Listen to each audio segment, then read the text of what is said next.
নমস্কাৰ।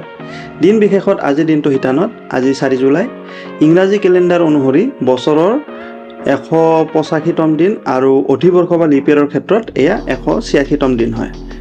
বলক প্ৰথমে আমি অসমৰ বুৰঞ্জী লুটিয়াই চাওঁ। অসমৰ বুৰঞ্জীত আজিৰ দিনটোত অসমে দুজন মহান ব্যক্তিক হেৰুৱাইছিল। ইয়াৰে এজন হ'ল ৰঞ্জিত বৰপূজাৰী। 1960 চনত অসমীয়া ভাষাক চৰকাৰী ভাষা হিচাপে প্ৰৱৰ্তন কৰাৰ দাবীত জোৰদাৰ আন্দোলন গঢ়ি উঠিছিল আৰু কটন কলেজতো এই আন্দোলন চলি আছিল আৰু এই আন্দোলনত অংশগ্ৰহণ কৰা একাংশ ছাত্ৰক পুলিচে নিয়ন্ত্ৰণ কৰিবলৈ গুলীবৰ্ষণ কৰিছিল আৰু ছাত্ৰাবাসৰ ভিতৰতে থকা ৰঞ্জিত বৰপূজাৰী এই পুলিচৰ গুলীতে নিহত হয়, যাৰ বাবে তেখেত অসমীয়া ভাষা আন্দোলনৰ প্ৰথমগৰাকী শ্বহীদ হয়। কবি হীৰেণ ভট্টাচাৰ্য হ'ল অসমৰ এগৰাকী খ্যাতিসম্পন্ন কবি।